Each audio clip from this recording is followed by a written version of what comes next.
theory. It's kind of something that is kind of an abused word, but basically it just means, I mean, what? Can somebody tell me what it basically means?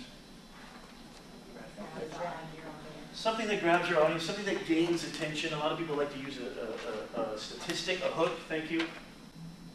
This hook, this attention giver, this way of grabbing your audience without telling them exactly what you're doing.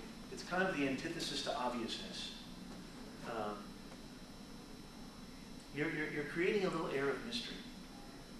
You're creating a way of engaging them that's different to, possibly even different to, adverse to the topic you're even discussing. Okay, what does Ms. Greenspan do right here? In the first part of the article, which is, this is a professional writer. This is an actual article from the spring 2011 issue from the Science Journal, the Psychology Science Journal. She's been a psychologist, I think it says in the text, for what, 35 years or something like that, right? So one does not become enlightened by imagining figures of light, said Carl Jung. How many people know who Carl Jung is? Anybody do any research on this article? Anybody know who Carl Jung is? Tina, who's Carl Jung? Wasn't he a psychologist and he was one of Sigmund Freud's He was one of the, pretty much one of the pioneers, yeah, of consciousness psychology. He was a contemporary of Freud, which I'm sure everybody has heard of Freud, Freudian analysis, psychoanalysis. You probably see it in movies all the time, TV shows. Yeah, why is it that Miss Greenspan starts off her essay, okay, not by saying, this is what I'm going to talk about, this is what my opinion is, hold on to your seats, here we go, you know, not today, this is what I think about this, or this is what I want to say to you guys. Why is it that she starts off with this quote? One does not become enlightened by imagining figures of light, said Carl Jung, but by making the darkness conscious. When you're always right, and when this person's wrong, when I know what the hell I'm talking about, and this is how it's going to be, there's no room for anything else. There's no room for progression. There's no room for evolution. That's what we're here meant to do. We're meant to evolve. I love getting older. I think it's fantastic. I don't want to go back to my 20s. Are you kidding me? I don't want to go back to my 30s. I love getting older. I get better. I think we're just like wine. We get better and better and better. I'm more comfortable with myself than I've ever been in my whole life. I've seen the most beautiful women in the world deteriorate right before my eyes, just by what's coming out of their mouth, the way they look at things, their need to always be right, their tightness, their brittleness of thinking, their brittleness, their unopenness of possibilities. You know, this concept, okay, this concept of awareness. This is what can help you, and you do this all the time. So, one does not become enlightened by imagining figures of light, said Carl Jung, but by making the darkness conscious. What does that mean? Somebody help me out here. Valerie? Here. What do you think that means? Can somebody explain that to me?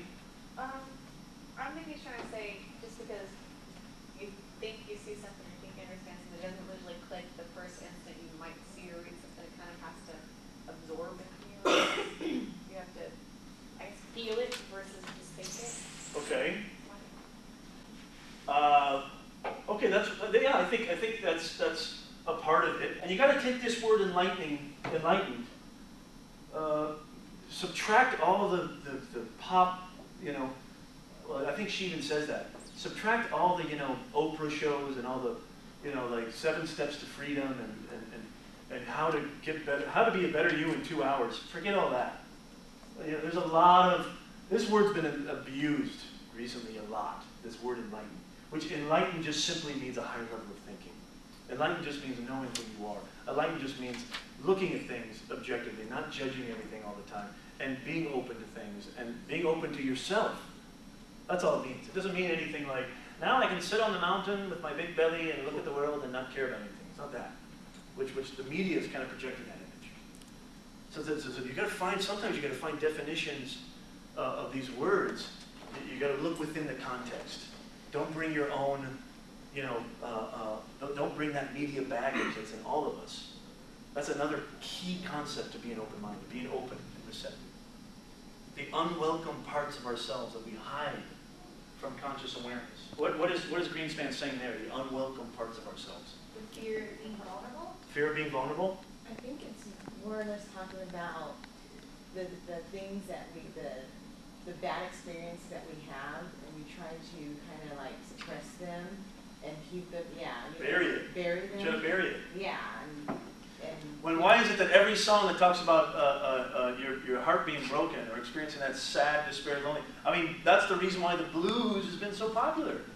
If it wasn't for the blues, you wouldn't have any rock and roll. You wouldn't have any Rolling Stones, Beatles, the Byrds, Led Zeppelin. The blues, right?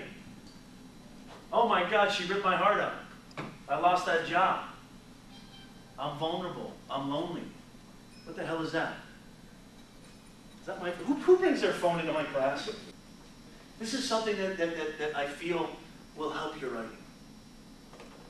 This is something that we're gonna discuss a little bit later in the class too, is the idea of grabbing the reader, hooking the reader in. I'm sure you've heard of this term.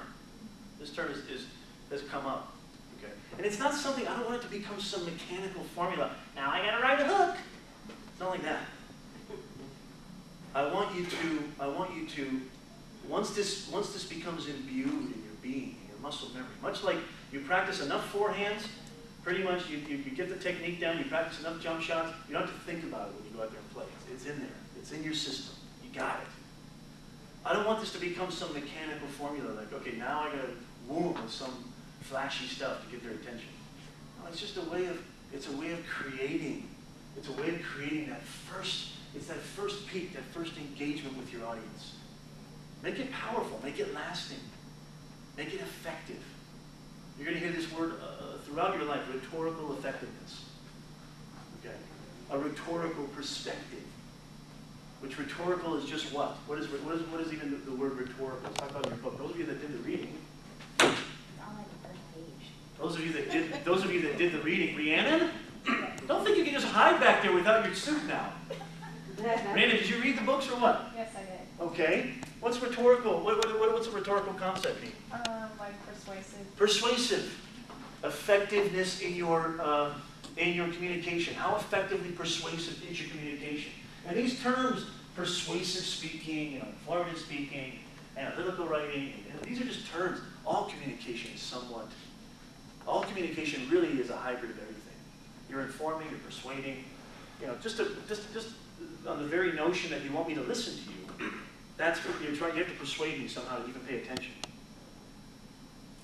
We've all had that feeling of, you did something that made me feel bad, screw you. We've all had that feeling. That's a very relatable quality of being a human being. So what Ashira is talking about, Valerie and Tina are talking about, perhaps what Greenspan is speaking of, is why one of the things that we tend to do is suppress that part of us, the unwelcome parts of ourselves that we hide from ourselves.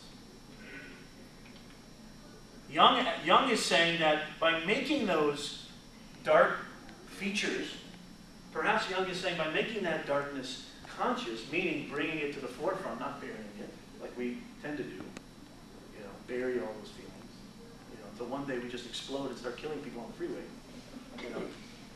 Instead of burying those feelings, instead of hiding from those feelings, make it right there, visible, right in front of you. Look at it. Experience it. Feel it. Go through it. That's what all of Jung's pioneer thinking, or his whole philosophy, revolves around that. And Greenspan is invoking Carl Jung because her point does what? Her point correlates with that, right? Her point is parallel to that. Critical thinking. I hate that word, critical thinking. I don't like it. It makes it sound like thinking is on.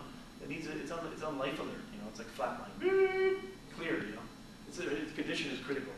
It's just thinking on a higher level. It's just thinking like an adult, professional communicator. Thinking like an educated person would think. Making you think twice about it. Your essays do not have to convert. Your essays don't have to be black and white. They don't have to convince your reader, your audience, 1,000%. We're going to talk about this concept of falsifiable topic a thesis that's falsifiable. It's debatable. It's something that is open for discussion. It's not absolutely right, it's not absolutely wrong. I don't want you guys to go home and go, well, I gotta write this essay, and every single, I better do a good job of making sure it's just absolutely spotless and perfect. You know, and nobody can ever say that I'm wrong about this. I've convinced them all the way to the nth degree. No.